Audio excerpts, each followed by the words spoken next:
여기 가격 확 떨어진 부동산들이 있습니다. 2024년 1월 기준 부동산 경매 물건이 우수수 나오고 있는데요. 이런 물건들을 보는 방법을 5분 안에 알려드리겠습니다. 원래 경매는 법원이 진행하는 겁니다. 그래서 네이버에 이렇게 법원 경매라고 검색하면 각 법원이 진행하고 있는 경매 물건들을 볼 수가 있는데요.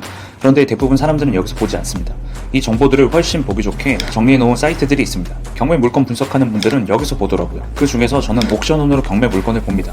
별다른 이유는 없어요. 경매 가르쳐준 선생님이 이걸로 가르쳐줬어요. 자, 그럼 무르익어가고 있는 경매 물건들을 어떻게 보는지 살펴봅시다. 먼저 내가 관심 있는 물건의 종류를 고릅니다. 아파트, 상가, 토지 등등등 나눠져 있습니다. 그리고 관심 있는 지역을 골라주면 이렇게 나오는데요. 정확한 위치를 이렇게 볼 수가 있고요. 실제 매물의 현장 사진들도 확인을 할 수가 있습니다. 다음은 가격. 부동산의 가치를 분석해서 가격을 책정해 놓습니다. 감정평가사분들이 하는데요.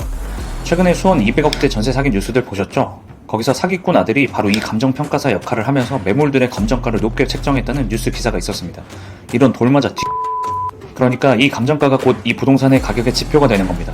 여기 이 매물을 보시면 감정가가 14억 8천만 원입니다. 이게 시작하는 가격이에요. 현재는 55%가 떨어진 45% 가격으로 경매가 진행 중입니다. 이 가격에서 1차 경매가 시작됐어요. 이 가격에 지금 아무도 안 사겠죠? 물론 이 가격으로 사는 때도 있습니다. 경우에 따라서. 1차에 유찰이 되었어요. 경매 낙찰자가 없다는 말입니다. 두 번째 경매가 시작됩니다. 10억 3,600만원, 4억이 한 번에 떨어집니다. 30%가 떨어졌어요. 그리고 2차에서 3차 20%, 3차에서 4차 20%가 떨어졌습니다. 총 가격이 50% 이하로 떨어진 거죠. 그런데 이만큼 떨어지면 무슨 문제 있는 거 아니야? 라고 의심을 해봐야죠. 여기서 더 파고들어 살펴봅시다. 항상 체크해야 되는 부분이 바로 참고사항입니다. 여기 보면 우리 대신에 미리 다 조사된 내용들이 올라와 있습니다. 경계벽 없는 통으로 된 4개 호실이라는 사실과 위반 건축물로 등재되어 있다는 사실, 이 부분이 가장 중요한 부분일 수 있습니다. 이 외에도 문제가 있을 수 있어요. 그리고 경매를 낙찰받을 때 주의해야 하는 것 중에서 가장 기본적이면서도 확실히 체크해야 하는 부분이 바로 세입자 부분입니다. 그런데 이 물건은 공실 상태이기 때문에 문제는 없습니다. 사용승인 20년도에 났는데 세입자 없이 초기 공실이라면 오히려 이 부동산 자체의 가격을 의심해봐야겠죠. 반대로 세입자가 있고 대항력이 있다면 경매 낙찰을 받고도 세입자의 보증금을 우리가 줘야 할 수도 있습니다. 여기서 대항력이란 세입자가 세입자의 권리를 보호받을 수 있는지에 대한 것입니다. 즉 세입자는 본인이 들어간 건물이 경매에 넘어가면 보증금과 시설에 대한 권리를 확인해야 하는 거죠. 이 대항력 부분과 임대차 보호법에 대해서는 다음에 좋은 사례가 나오면 설명을 드리겠습니다. 왜냐면 세입자도 이 경매로부터 배당, 즉 보증금을 받을 수 있는 경우가 있거든요. 우선 이 물건은 상가이고 건물이 크죠? 그러면 동시에 나와 있을 수 있는 매물도 함께 봐줘야 합니다. 이 물건 이외에 동일한 건물에 경매로 나온 물건이 있습니다. 보시면 낙찰이 되었어요. 같은 물건 번호이고 이렇게 각각 경매에 나오게 됩니다. 이 물건은 현 시점으로는 매각이 된 상태예요.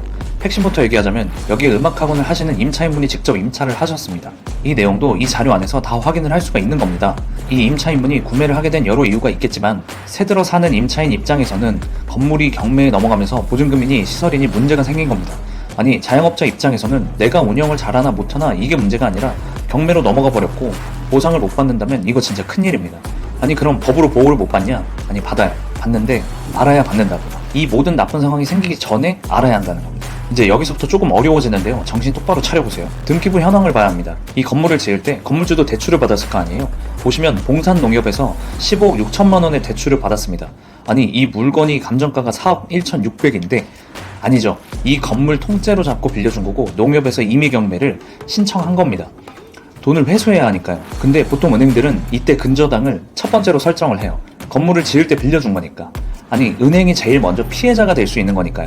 그리고 지금도 은행이 1번 피해자예요. 돈을 빌려준 건데 상황이 이렇게 된 거니까요.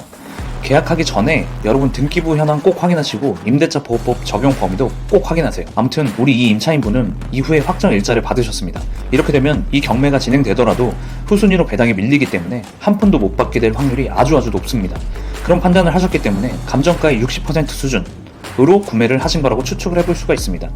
만약에 이 임차인분이 입찰을 안 하셨다면 또 다시 유찰되었겠죠. 가격이 아무리 내려가더라도 실제로 이 부동산을 낙찰받아서 사용할 사람이 아니라면 쉽지 않겠죠. 현재 위반 건축물로 등재되어 있기 때문에 허가를 받아야 하는 업종은 안 되는 겁니다. 그렇지만 위반 건축물에 대한 문제를 해결할 수 있다면 이 물건의 해석이 또 달라질 수 있을 것으로 생각됩니다. 오늘은 여기까지입니다. 제가 올리는 물건 자체도 중요하지만 분석하고 좋은 물건인지 판단하는 능력이 더 중요한 것 같습니다. 경매를 배우고 공부하다 보니 사람마다 맞는 부동산이 있기도 하고 물건이 좋다고 가격이 많이 떨어졌다고 해서 다 살 수는 없는 것 같습니다. 부동산 경매와 공매에 대해 요약해서 짧게 알려드리겠습니다. 구독과 좋아요, 알림 설정 부탁드립니다. 감사합니다.